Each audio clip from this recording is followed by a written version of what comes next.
Actually, this activity started about 20 years ago.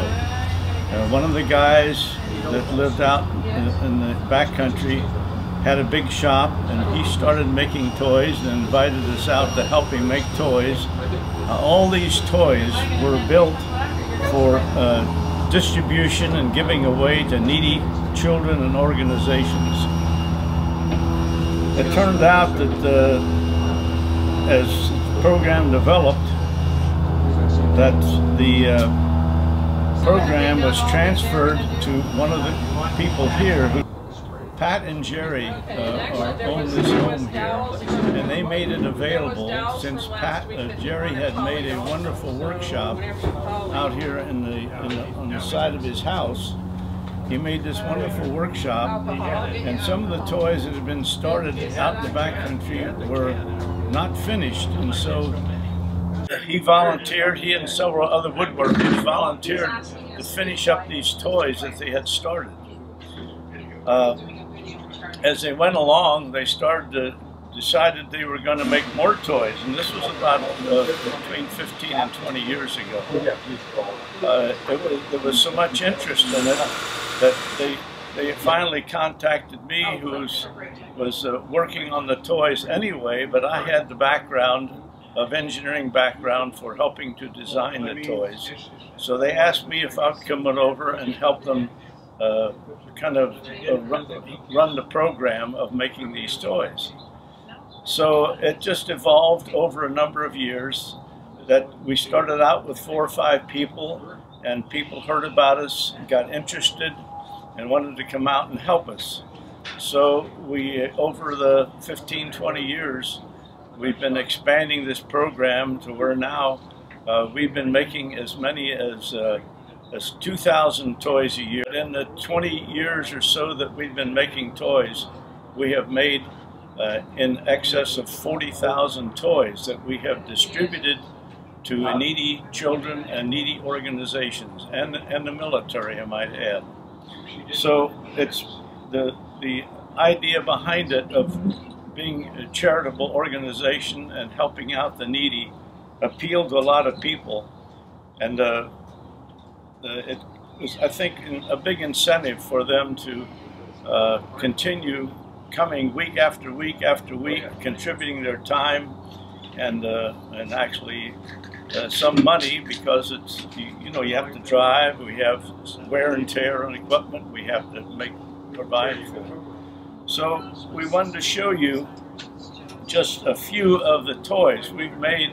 We have about 30 or 40 different designs of toys that we have made over all these years, and some we don't repeat. Many we've been making for 20 years. We've been making some of these same toys. For example, this grasshopper that you see here, this has been a perennial favorite, and we've been making that forever.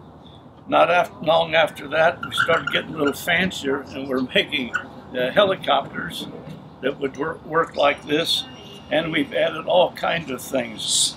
This is a butterfly where the wings articulate. So, and here's another nice little toy. It's a school bus with little people in it.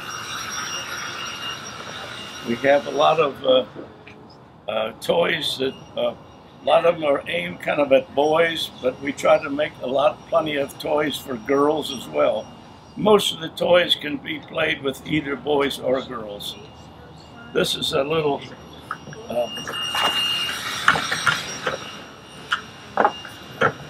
crocodile, that's alligator that moves. We try to add motion to the toys to make them more appealing and interesting. But things like baby beds, we have baby beds with dolls, and I'll have to get one of those to show you. We currently, right now, in our shop, and oh, by the way, I should say that the interest is so good that we have roughly 12 to 14, sometimes more people come here every Wednesday morning to work on the toys. So it's been a growing proposition, and so many people are very faithful to what we're doing. We currently, right now, are making a train, a 6-car train. Here are some of the parts.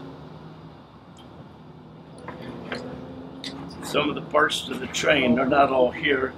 This is all in work in the shop right now. This piece happens to be the body that goes in the engine, but we have these in boxes. We had enough material to make 42 of these. Generally we make 50, 55, but since we had limited material, we limited ourselves to 42 trains. So they again will be distributed to there's all kind of things like Father Joe's, the Marine Base, Pendleton, Miramar. We go to the YMCA that helps distribute the toys to those military bases. We go to hospitals. We go to preschools, kindergartens, wherever there's a need, they come to us, and we also search them out. Churches, we go to churches. We have distribute to all denominations, and we have a listing of those organizations, some 4 pages long, of places we've gone over the last several years. So we try to make it a fair distribution all over, and we cover the whole county, by the way. The woodworkers in general covers the county. So we fortunately have a toy distributor, Jim Vitale, who does the distribution. He should be mentioned because he's our vital link to the people that receive our toys. So this gives you some idea. The one that we're just starting is we have a baby stroller that was designed by one of our members, Bob, and the baby stroller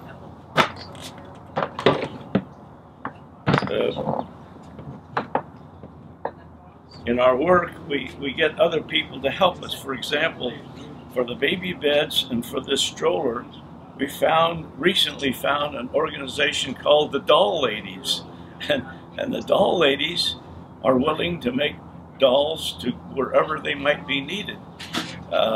So we're running out of sources for the dolls for our beds, so we've discovered them and asked them if they'd make dolls. Well, you know what? 2 weeks later, they gave us 45 dolls for our beds, and we needed every one of them.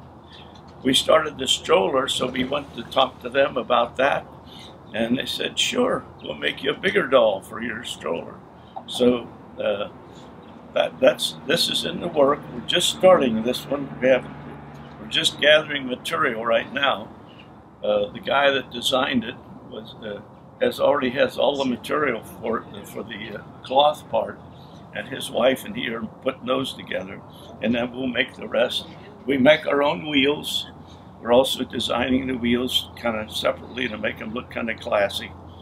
And so it's just everybody works together to make these things as a community kind of project, doing it for charity. So. Here's the school bus that he wanted to show. We have a driver in front and six passengers, each individually painted as little people, and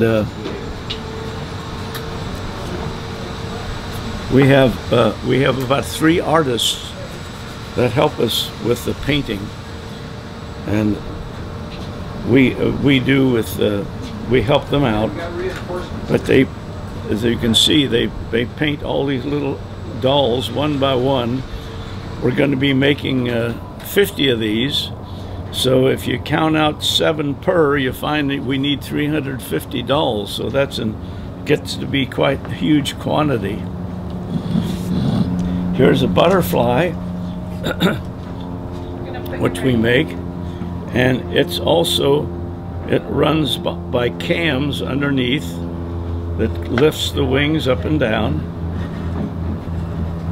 And then we used lace tablecloth to paint through to make these. The helicopter, which has a unique mechanism underneath to transfer this motion to the rotation motion above.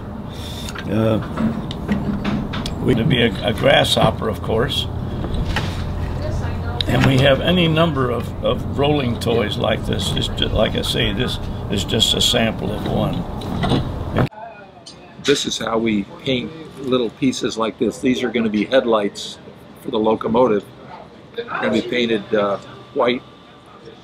And we don't want to paint this part down below because that's where it gets glued in. That's a glue surface. So we have different sized boards, different size holes that we use for different little plugs and things. You can see from the colors, we've had red, we've had probably silver. These are going to be white.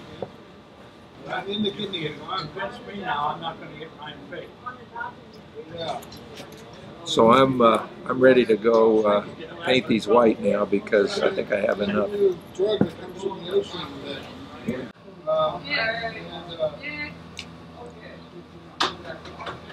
Pieces we painted here are part of the locomotive. This is the beginning of a locomotive, and so this piece is going to go right here. It's the boiler. That's why we didn't paint the bottom the glue surfaces. So we're assembling it in parts. We will leave the bottom part of the locomotive will be natural wood color, and we still have to put on the base, and of course the wheels.